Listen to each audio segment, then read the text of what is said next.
Come on.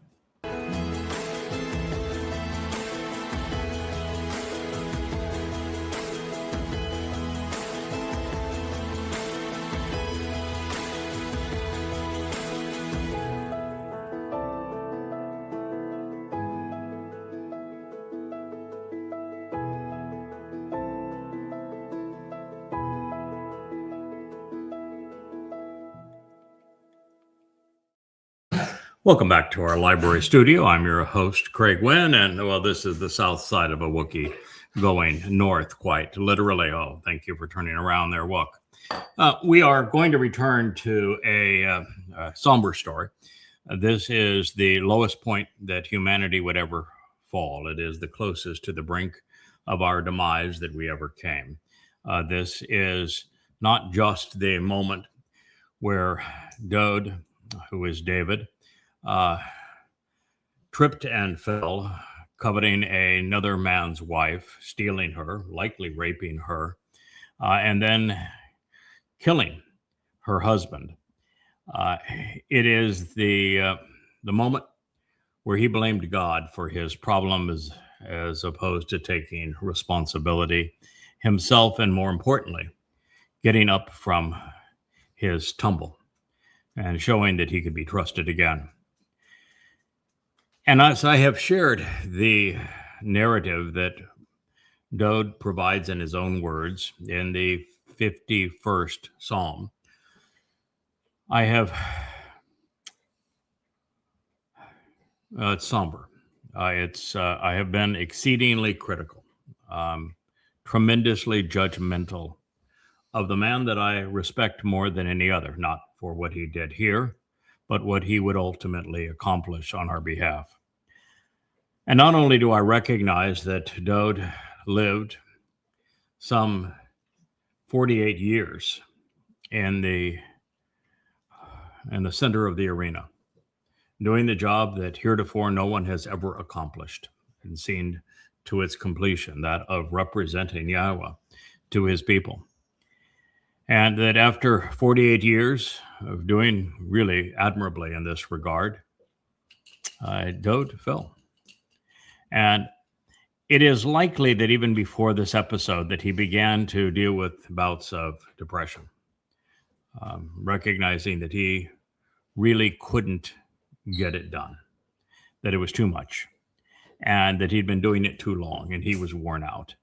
And I'm convinced, as are others, that he was beginning to self-medicate by drinking himself into oblivion, to take his mind off of his depression.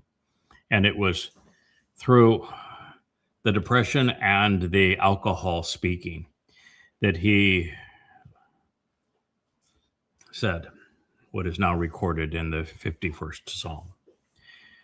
The other thing I want to make clear, beyond the fact that Dode A had 48 great years before this, which is longer than anyone had ever served in that role. And B, that we would get his attention. We would get him back to the point where he not only would acknowledge that he had been terribly and tragically wrong, but he would accept who he is. He would come to know what God expected of him. And he would man up. And he would fulfill the most difficult mission in all of human history, that of fulfilling Pesach, Matzah, Bikurim in his second of three lives in 33 CE.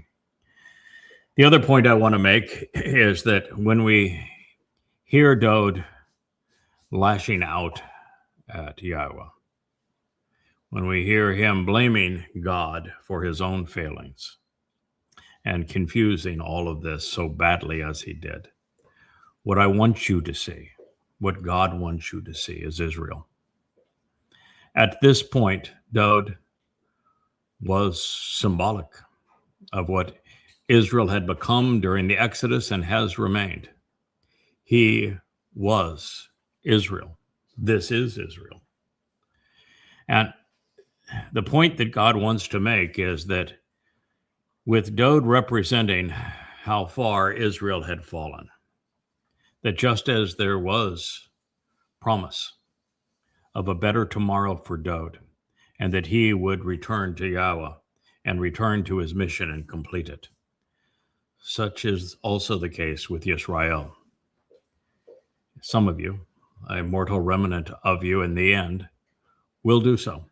You will come to know Yahweh. You'll return to him, and you will be restored as well.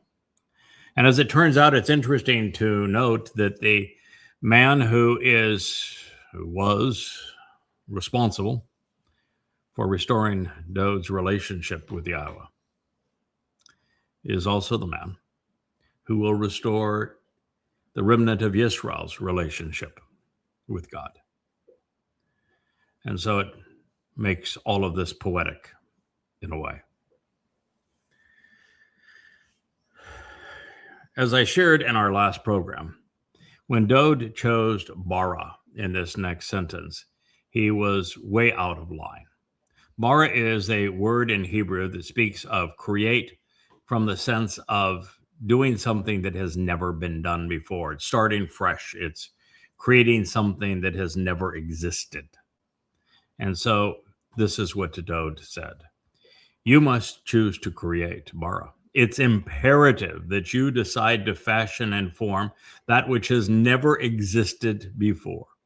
Call imperative, second person, masculine, singular. Something that is clean and pure in judgment, in thoughts and emotions, inclination and disposition, leb, for me. And then he ends it with God. So you must choose to create. It's imperative that you decide to fashion and form that which has never existed, clean and pure, majestic and brilliant, judgment, thoughts and emotions, inclinations and disposition for me, God. Then it is imperative that you decide to repair, restoring and renewing by appointing a firm and a steadfast ruach spirit within me. Mizmor song, Psalm 51:10. No. He's wrong about everything. Yeah, I understand he's the returning king. I understand he's the Son of God. But at this moment, he wasn't acting like either. God's not going to recreate something new just for one man, even if that one man is his beloved son. He set the rules, he established them, he communicated them, he articulated them, he fulfilled them. He is not about to change them, not for anyone. He is not starting over. We either get it right in this timeline or not at all. God is not going to have a new creation because one person or a bunch of people fell down and were having tizzy fits. So no. And to use the imperative mood with Yahweh, which is what is being conveyed here, you only have three options, all three of which are wrong. It either says you must choose, must in the imperative, choose in the conveyance of second person volition, or that we're dealing with some kind of a hypothetical situation which has no chance of success. And so this is what is being conveyed here. Excuse me. My dog has gone back to 9 on her paws. She is battles yeast infections, and she takes it out on her paws, and will get to the point where she can't even stand up on them if I don't distract her attention. So that is what we're doing here. So with everything in life, we must pay attention to what's happening around us, or things will unravel. So you must choose to create. No, he doesn't. And the clean and pure thoughts, this majestic and brilliant judgment that he is seeking here or mocking God regarding, isn't God's responsibility.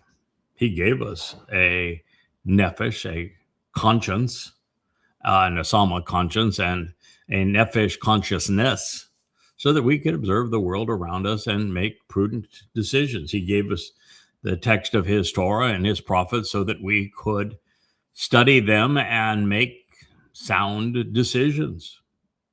Our inclinations and disposition, our thoughts and emotions, our minds and hearts should be properly established and guided based upon the testimony that God has given us. It's not his job to ignore all of that and say, oh, no problem. I'll just snap my fingers. I'll wiggle my nose. I'll make it all good for you because you're special. Not how he works. He is not going to change the rules, not going to start over and give you what you want just because you want it or because you're projecting it on him and saying that he must do it. He's not. He articulated the means for us to have appropriate thoughts and emotions, inclinations and dispositions. And those instructions are found in his Torah. Pay attention to them, learn from them, grow as a result of them, and your judgment, your thoughts, your inclinations, your disposition, your heart and mind, well, will be as it should be. Now, tahir, majestic and brilliant, yeah, well, brilliant perhaps.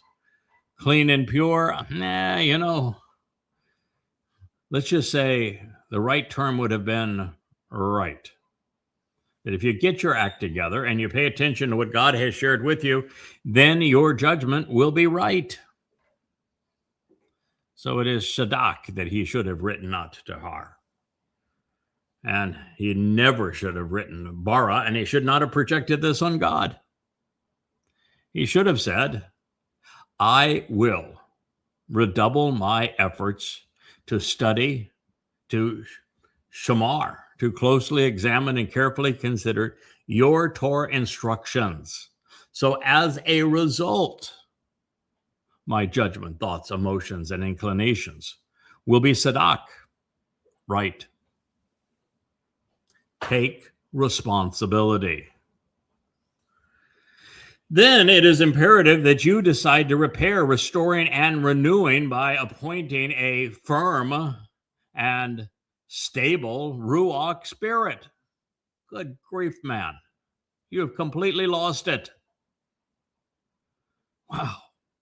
It is dismal to see what the combination of depression and alcohol can do to a man who has the cognitive capability to be right, to be articulate, to be moral, but not now.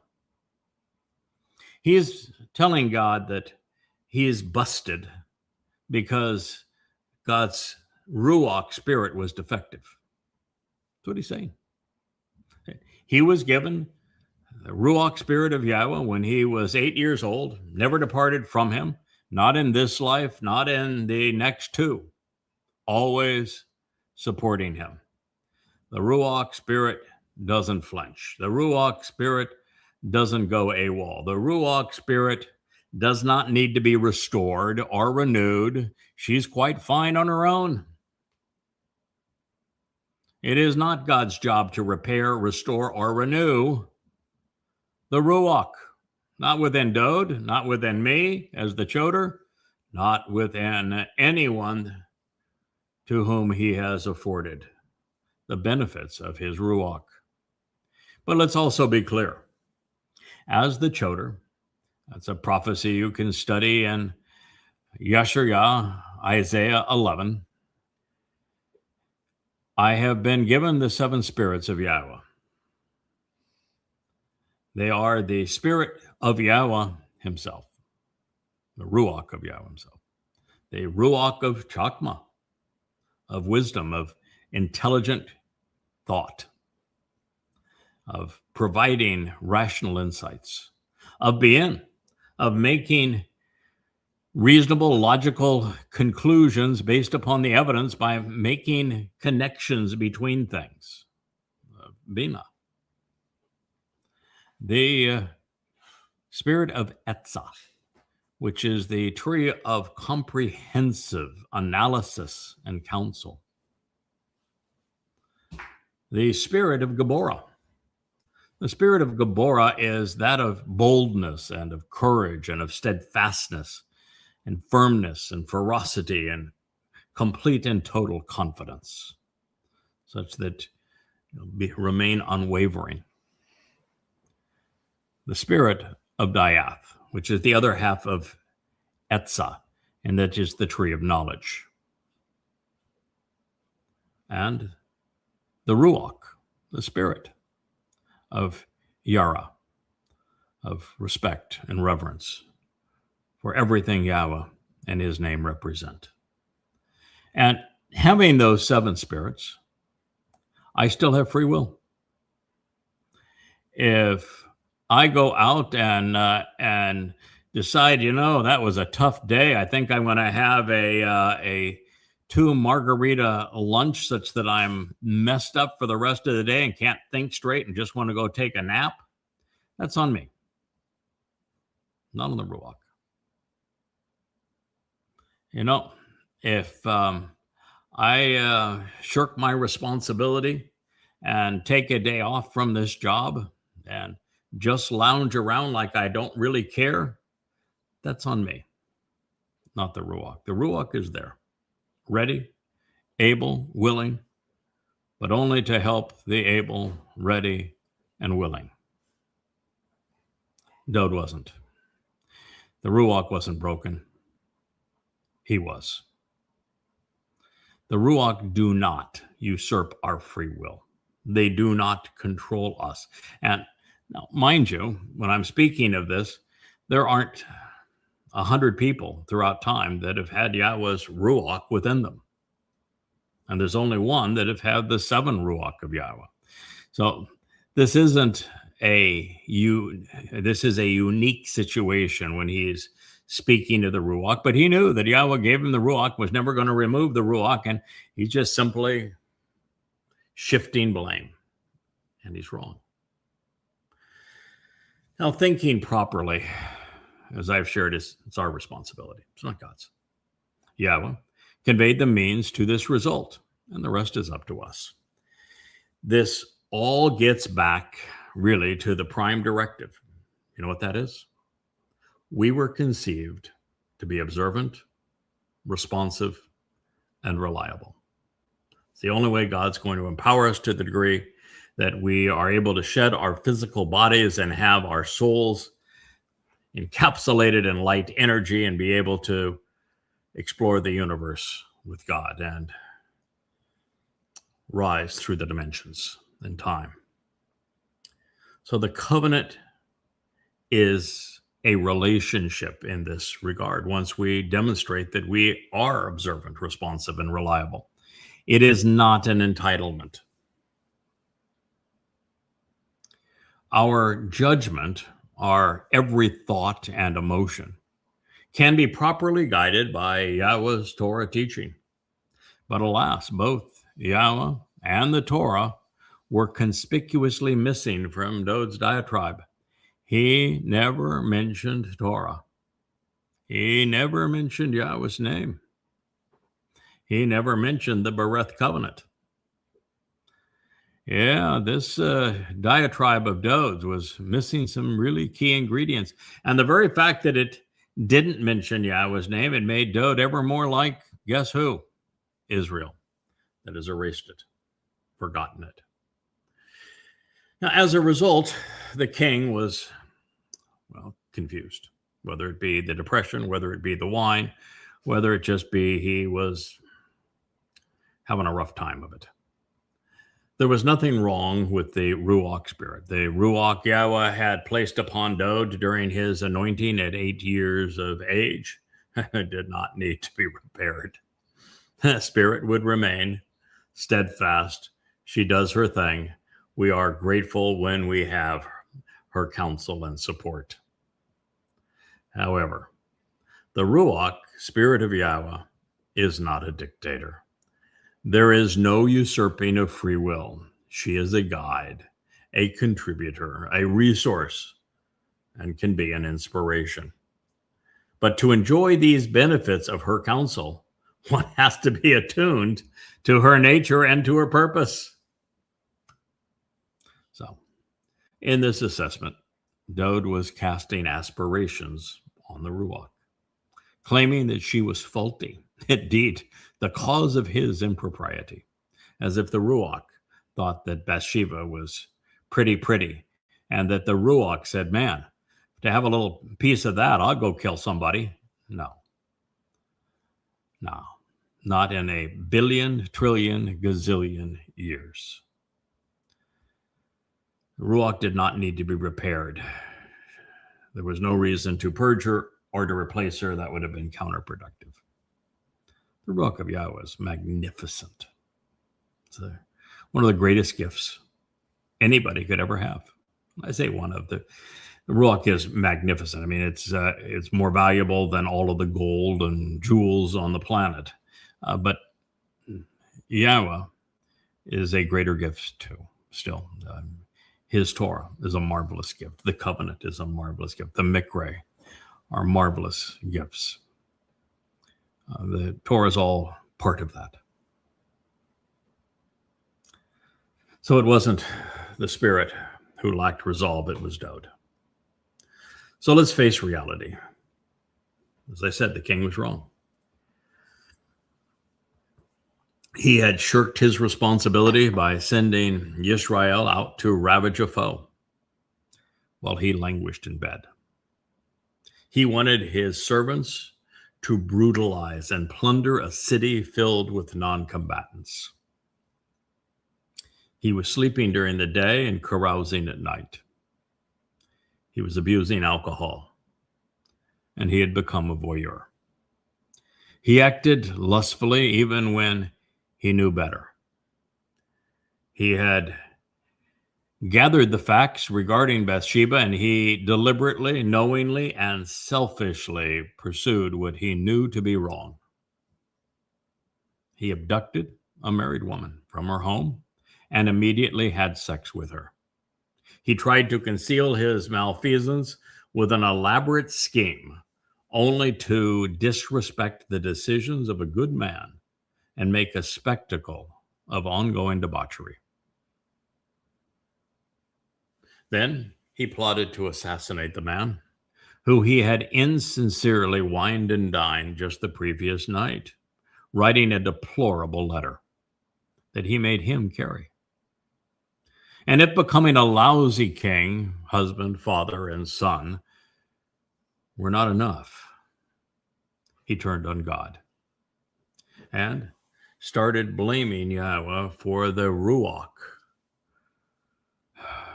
that he had offered him. Blaming the Ruach for the mess he himself had made.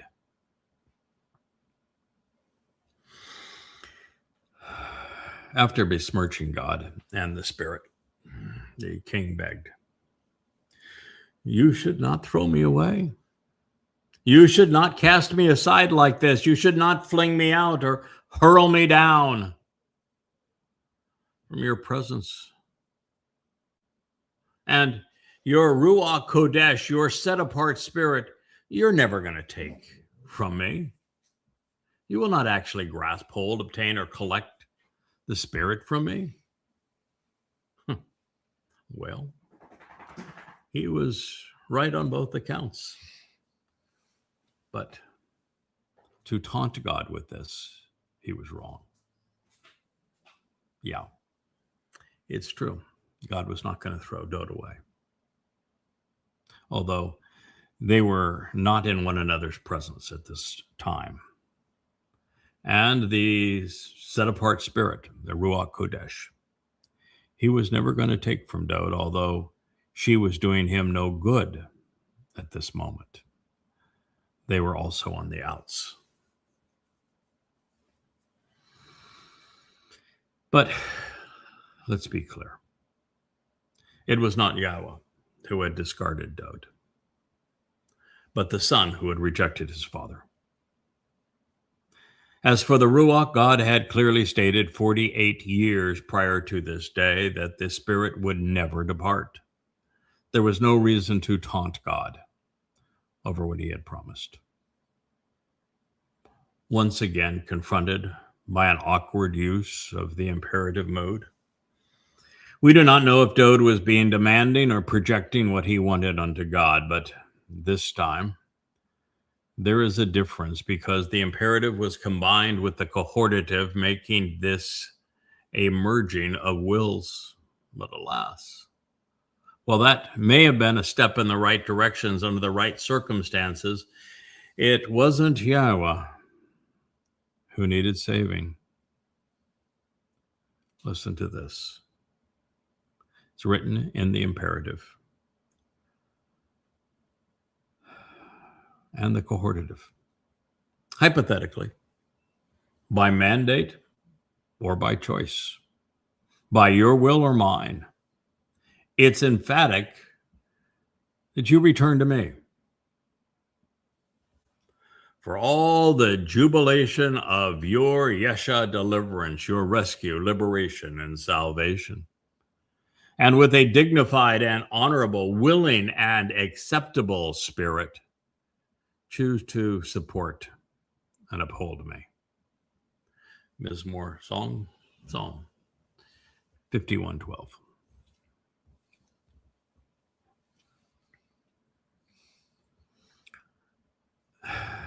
There should have been nothing hypothetical about this. There should have been nothing as a command or mandate about this. Dowd should not even have been requesting it as a product of his will. God is quite clear on shub. I say it all the time, as if watching the Seinfeld episode on the soup Nazi. Shub for shub, or no shub for you. Israel, this is the message you need to hear. It's the message articulated through the prophet Hosea and elsewhere through the prophets in Torah. You departed Yahweh. You left him, just as Dowd did on this occasion. He will not return to you until you return to him. The same thing was true with Dowd. God was not going to resolve this problem with his son. He had walked away. He had made a decision long ago that he would resolve problems of this magnitude through an individual of his choosing, who he inserted for this purpose. And in this case, he gave Dowd the double whammy, a husband and wife, a mother and father. And only when they read Dowd the riot act, when they dressed him down, when they gave him a stiff dose of reality, when they provided him with a mirror, and he returned to Yahweh, did Yahweh return to him?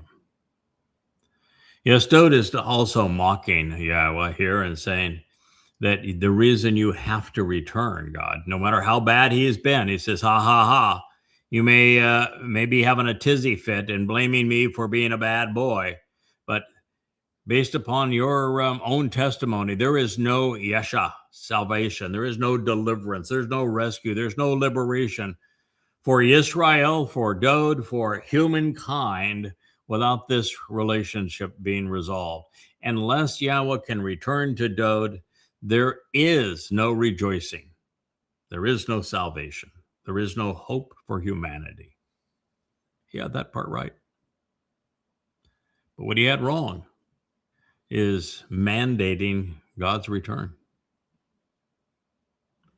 The truth is, Dowd had to return. The essence of that is presented in the last word picture, and then again in the 89th Mizmor.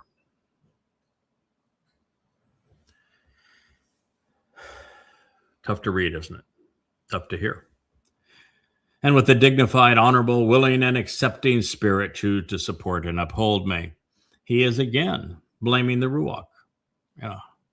There are times when I'm like the others who have tried to do this mission, and I get frustrated and I say, come on, God. I mean, this is just impossible. This job you want me to do, you got to make it a little bit easier. I need some help here.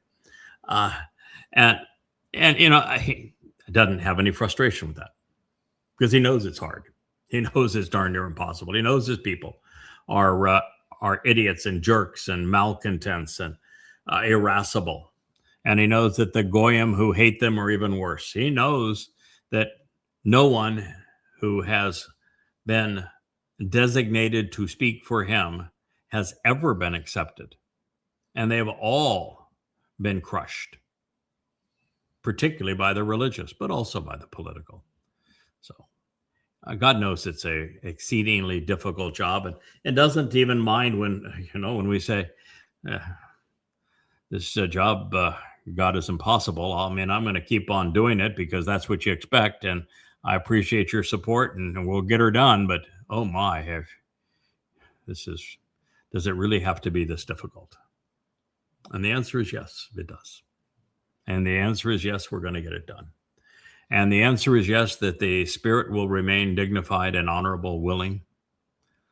And the fact is that the spirit is royal, noble, and accommodating because the spirit comes from Yahweh. And it's the purpose of the spirit to uphold us, to decide to sustain us, to empower us, to influence us. All of that's true.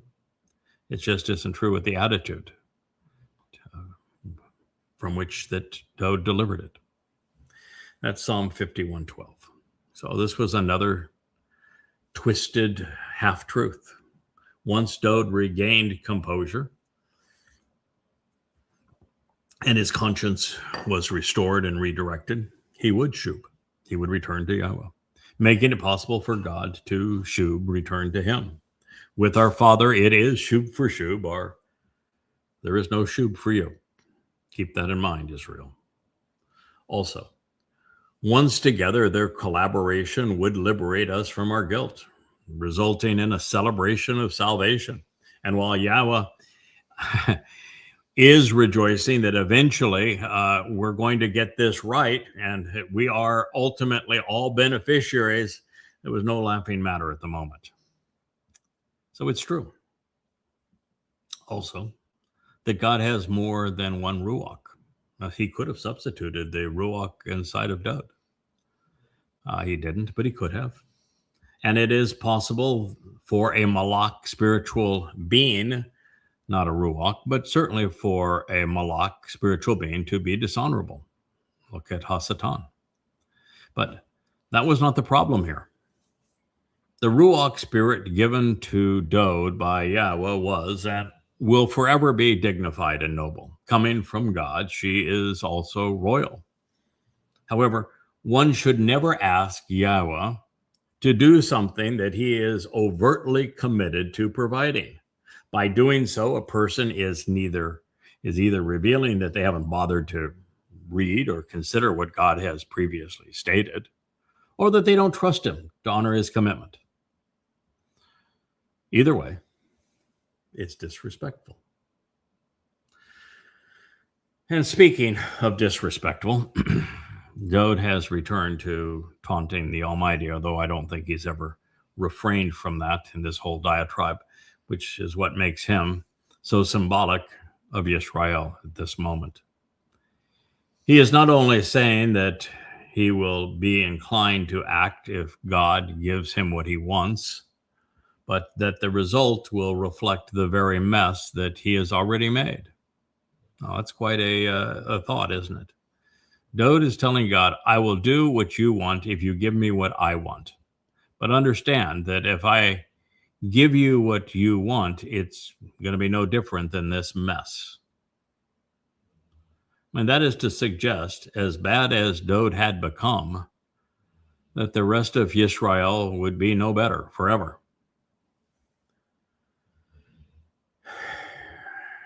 He said, I will be inclined to learn and teach, Lamad. I will choose to respond, even submit, so as to accept training and then instruct. Call imperfect, cohortative, first person, singular.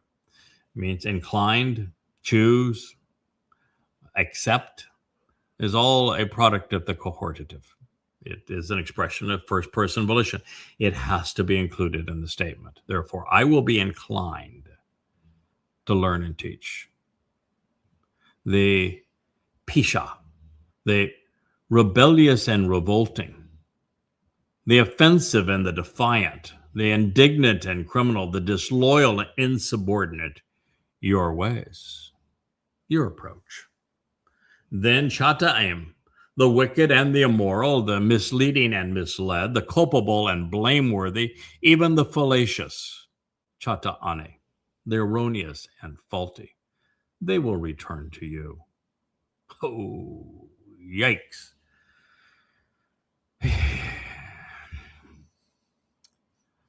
I don't think you can call it a strikeout anymore unless we're trying to strike out the side over 9 innings. Baseball hadn't even been invented. And here he was fanning away. Well, hitting foul balls right back in God's face. A series of half-truths and outright lies does not a truth make. Sure, those who were overtly religious or political had been insubordinate and even indignant toward Yahweh.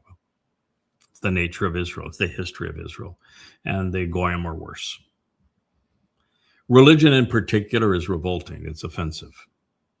However, the prerequisite of the covenant requires us to reject this defiance against God prior to proceeding toward a relationship with him. Therefore, the currently pasha are not to be afforded or even shown Yahweh's ways. God does not want anything to do with them. If you follow me on the Craig Wynn Facebook page, where I interact every day, usually 4 or 5 times a day, and there will be Twistians and political MAGAs, both, sometimes Muslims, even occasionally a Marxist who will take umbrage with me and try to promote their agenda. And while I will typically respond once, I will not provide a comprehensive defense because Yahweh wouldn't want me to.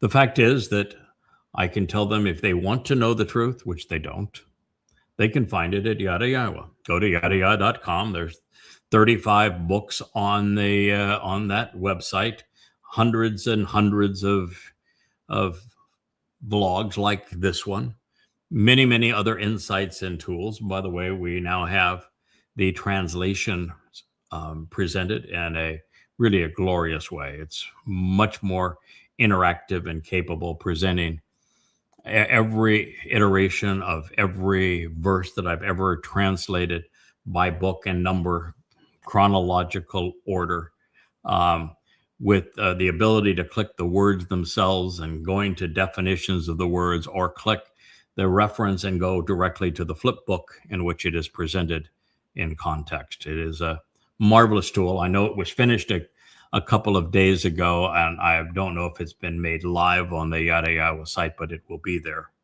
very soon because it is now completed. Thank you, Joe, and thank you, Leah, for working with him to get a search engine for our translations of this quality. It's a wonderful thing, wonderful addition. But go to yadayah.com, and I will tell them, go there. If you want to learn, there you go. But the thing is, I will never debate with them. If they make statements, I'll typically leave whatever they wrote, no matter how offensive it is, no matter how wrong it is, and I will correct it. And I'm not correcting it for them. God wants something to do with them. I'm correcting it for those in our company so they know the correct answer, and so that when they're confronted, they can give a similar answer. But I will never chase after them. I will never try to convince them. It's one of the things that religious do all the time. They want to convince you that you're wrong and they're right, and that you need to come over to their side because, well, it reinforces their faith, their belief.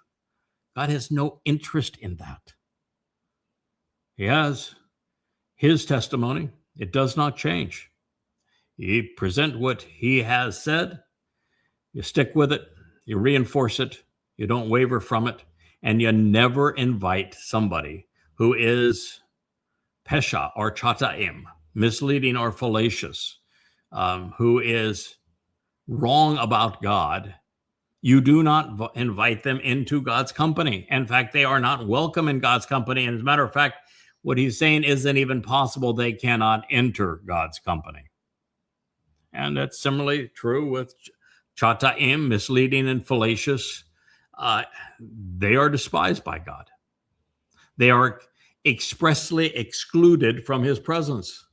So while the misled can be restored to fellowship, those who are still culpable cannot. Neither category of men, pesha or chata'im, are able to shub, return to Yahweh, until they stop being pesha and chata'im. Capish?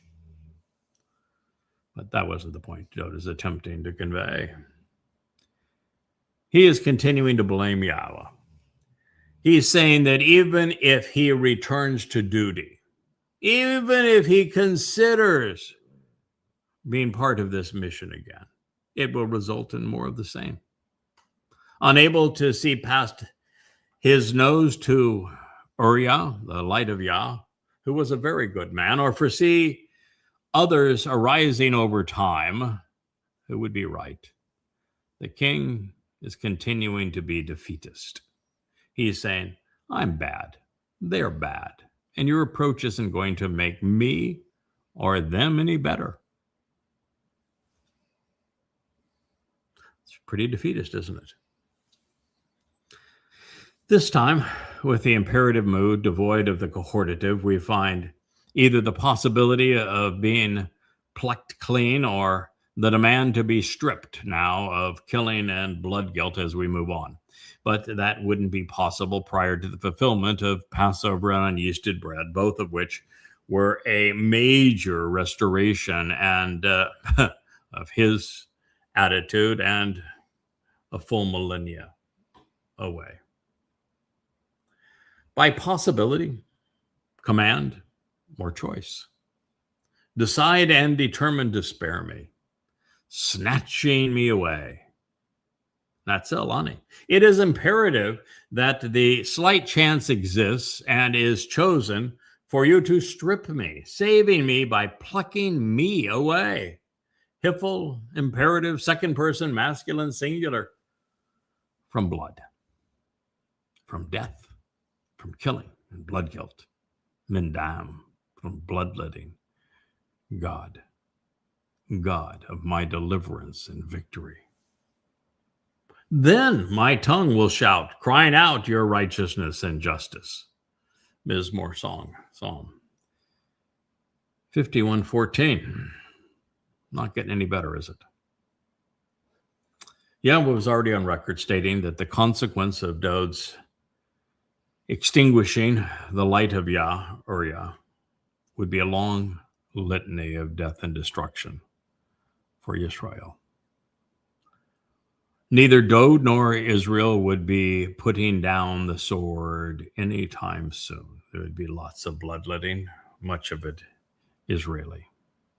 In fact, it would continue for 3,000 years, and it will finally end with the bleeding of the Par bull, whose blood Dowd would use to anoint the mercy seat of the Ark of the Covenant, finally resolving all of this for him and for Yisrael between Taruw'ah and Yom Kippurim in year 6000 Yah, 2033. Therefore, following the bloodletting of Pesach and Taruw'ah, 2 to 3 millennia distant from this diatribe, the king would return to shout out the full magnitude of Yahweh's righteousness. It is ultimately God who is tzedakah, correct and vindicating.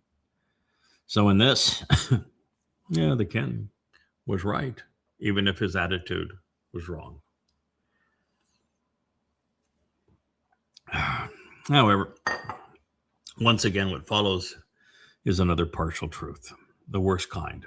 When you commingle truth and lies, all you do is confound. Yahweh is not our Lord, and we do not need him to open our lips so that we can report the truth. His message ought to enter our eyes and ears, formulate in our brains, and then naturally flow out of us in complete appreciation for him. But even then, Yahweh should be respected for what he has done and is offering. He is not soliciting our praise. He is not insecure. At this moment, unable, unwilling to even say Yahweh's name, Dod begins, Adonai, my Lord. You open my lips, and my mouth will report your praise. Having not experienced the intervention of Yahweh's Amma, productive mother, or her Baal husband, Yada, the son was grasping at straws. He wanted an easy way out, and yet realizing that he would serve as the sacrifice that Yahweh wanted was, what he would try to assert next. He said, unfortunately, you do not want or desire, and you are not moved by sacrifice or slaying. Or I would elect to provide, choosing to give an uplifting or burnt offering, but you will not accept or agree. Psalm 51:16. What God had said is that he did not want or desire and was not moved by the sacrifices and the offerings of men. He takes no pleasure in slaughter. And he said here that I would provide, I would choose to give you something, a token. We'll go off and pluck the wings off a dove, or roast a lamb, or skewer a bull. And, I would do that. No skin off my nose to do that. He said, but you wouldn't agree to accept it. It's true. Not under these circumstances. You will not be swayed. You will not be fond of. You will not allow the regaining of flavor under these circumstances. Alas, ultimately, he would offer the sacrifice. He did. He would. God would accept it. And the fact is that once he got his head back in the game and returned to Yah, realized who he is and what he was supposed to do, then there would be two remarkable sacrifices, both of which God would find acceptable because he would coordinate both of them. And they were scheduled to occur on Passover in year 4000 Yah, 33 CE, and then on the day of the Herald and the Yobel of 6000 Yah, 2033. As a result of this, I should say a revolt of this magnitude, however, it wasn't going to be resolved by a flock of birds or a goat. This was going to take something special. Unaware of this prior to his dressing down by Leah, my wife, as she visited him as the Amma, and Dod returning to his senses, sobering up after his very rough, unceremonious encounter with Yada. Dod remained especially irritable and irascible for a while longer. Things unraveled all around him, which is how we know this to be the case. It is as if he were trying to outdo the Israelites during the Exodus in irascibility. And this next line, it's particularly brutal.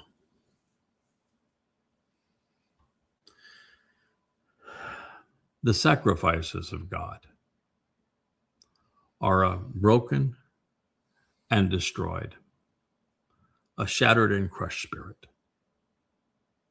judgment thinking and motivations that are shattered and crushed, even pulverized to the point of becoming despondent. God, you should not be so despised and contemptible, despicable and lowly. I'm not making this up. You can read it as Psalm 51:17. Personally, I didn't think it could come to this. Frankly, I don't know this man, although it's apparent I would meet with him. But I think in our meeting, I told him to shut up and listen. Told him not to open his mouth until I was done. He had made a big enough fool of himself. The sacrifices of God are not broken.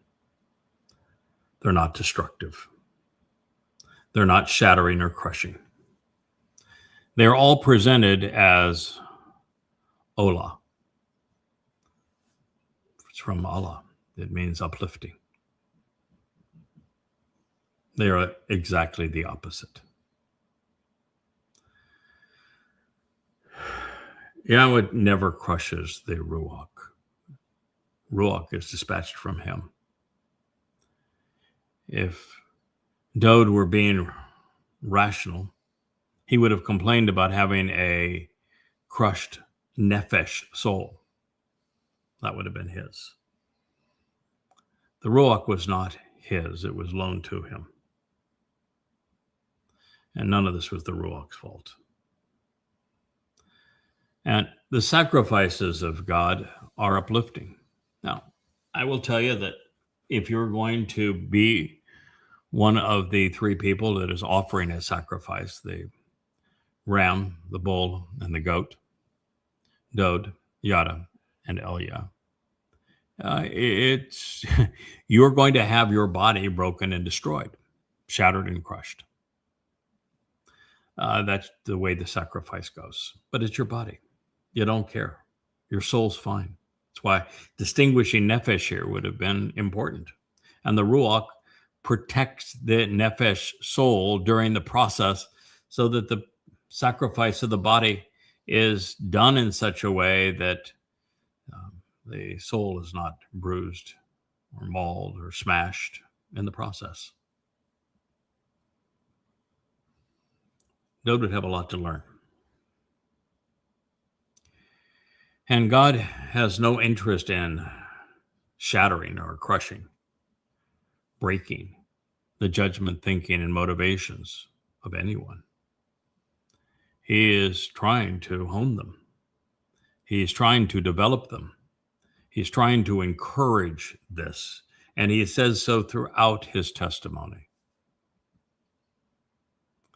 And the one who was despondent was Dode, Daka.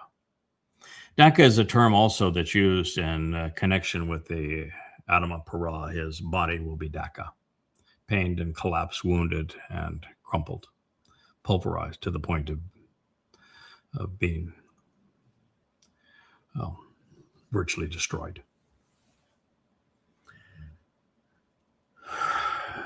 And then to conclude it with, God, you should not be so despised and contemptible, despicable, and low, basha, you should not be so vile and worthless. You know, I think you'll notice that the last 3 times we've done this program, I've worn black. I feel like I'm attending a funeral. I feel like I am burying my king, my brother, my friend, the man I've respected more than any other. But you see, I knew the man who lived the first 48 years so valiantly. And I knew the man who would emerge from this after the counsel of his surrogate mother and father, after the intercession of the final mashal and the glorious 89th Psalm.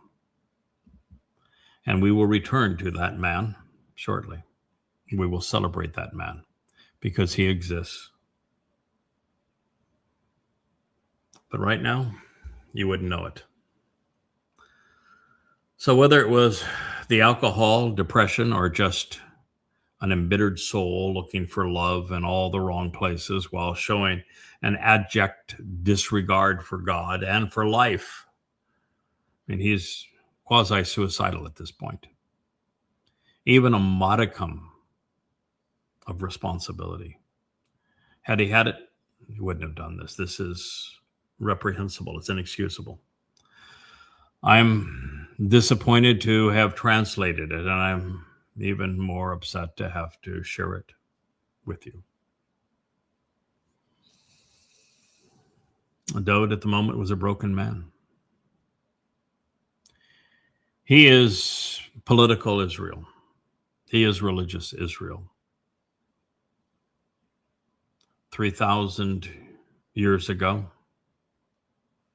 1,000 years ago, 2,000 years ago, right now, today, over the next 7 years, indeed.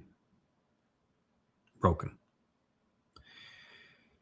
It's just that Daud, like Israel, fell more precipitously and publicly, and the fate of the world was resting on him getting back on his feet again, as will the fulfillment of taruw'ah, Kippurim, and Sukkah, just over 7 years from now. Now, should you have questioned whether a subsequent scribe had the audacity to portray the king in this unflattering light, well, there would be no motivation for doing so. There's also no evidence of tampering revealed in the Dead Sea Scrolls. We have two copies of this psalm, 4Q85PS and 4Q91PS. And while they only cover the first 4 of 19 statements, there are a surprising number of spelling anomalies in them. That's likely because Daud was not about spell check at the moment. He was too inebriated. But nothing of that alters the meaning of the words themselves. Yahweh is in the business of inspiring our souls, of emancipating and empowering us, enabling us, enhancing our existence. These are the express benefits of the covenant. It is only those who mislead his people and who are overtly opposed to him whose souls are crushed in the abyss of Sheol. This isn't a sacrifice of God or to him, but of the wanton disregard for God's intent and the destruction of our own souls by making poor choices. Very few humans, and perhaps fewer than 1 in a billion, are afforded the Ruach of Yahweh. I made this point previously. And the intended result among the few is for our judgment to soar, for our thinking to be elevated, for our motivations to align with Yahweh's. It is God's desire to build us up, to elevate us, so that we can become ever more like him. And while there are 2 bodies, as I have shared, that are slated for Shabar and for Daka, it is their disposable Bashar bodies, not a Ruach or a Nefesh, that is being crushed. Yahweh elevates his covenant family and only depresses those who are overtly opposed to them and him. So now trying to intervene his will with God's. This next pronouncement isn't appropriate either way. I wouldn't dare ask God to do better or to be better. But Daud did. No matter how improbable, if commanded and mandated or by choice, your will and my unequivocal desire is for you to be good, to be better, even agreeable and pleasing. Yathab, if possible, demanded, or by your volition or mine, you will improve. You're going to be happier in your acceptance and approval. With Zion, the signs posted along the way, you continually build up walls and barriers. Jerusalem, the source of guidance on reconciliation. Yahweh is not the one who built Jerusalem's walls. He is not trying to keep his people away. In fact, he's calling them home. Moreover, he wants everyone to read his Zion, his signs that are posted along the way. They bring his people home. If not for everything preceding it. Now, this concluding statement would be considered prophetic. The only minor adjustments would be the plural form of par bull, when the singular designation would be more accurate. Also, by comparison to where we have been, however, this is manna from Shamayim. It's the one flicker of light in this very long and dark tunnel.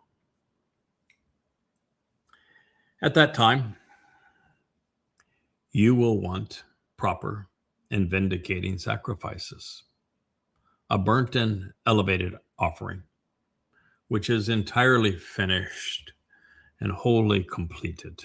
Kayel. Then at that time in the future, parim, bulls, will choose to be sacrificed and offered up, ascending and rising will be lifted up and carried away on your altar. Mizmor, Psalm 51:19, that is the concluding statement. Well, there was no altar or burnt offering on Pesach, not when Dod fulfilled it in 33 CE, even with it being an exceptionally vital sacrifice. But both of these things will be present on taruw'ah, when Elia orchestrates the sacrifice of the par bull. And at that moment, all will be right and vindicating relative to Dod and Yisrael. If you don't mind, as it relates to this particular black stain on my king's resume, I'm going to forego the summation of the Mizmors, as has been my custom. And we're going to move on to better times. Enough is enough. This, fortunately, was resolved, and Dod Khalil finished the mission, just as Yahweh will, and he will be true to his calling. We've left the darkness. We will return to the light. Something extraordinary is going to happen.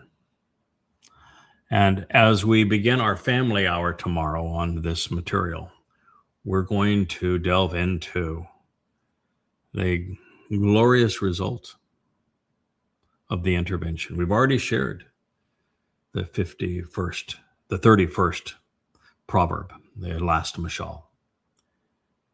And we've now delved into the darkness that swallowed Dod, necessitating it. And now we will, as we begin our program tomorrow, we will share the resolution. And then I'm going to do something that, well, is going to blow your mind. I'm going to tell you how Dod's relationship with Yahweh was actually resolved. And it's stunning. And it will feel familiar and it will feel new all at the same. So that's where we're headed. I look forward to being with you. We'll try to get in an early show. Hopefully we'll be able to open the the Ocean Studio tomorrow and finish the 9th Mizmor of Dode there, and do a brief program as a warm-up to Family Hour tonight or tomorrow night, beginning at 6 o'clock Atlantic time, 5 Eastern Standard Time, and of course in the middle of the day for you in the Pacific time zone. So we look forward to being with you this time tomorrow. Good night.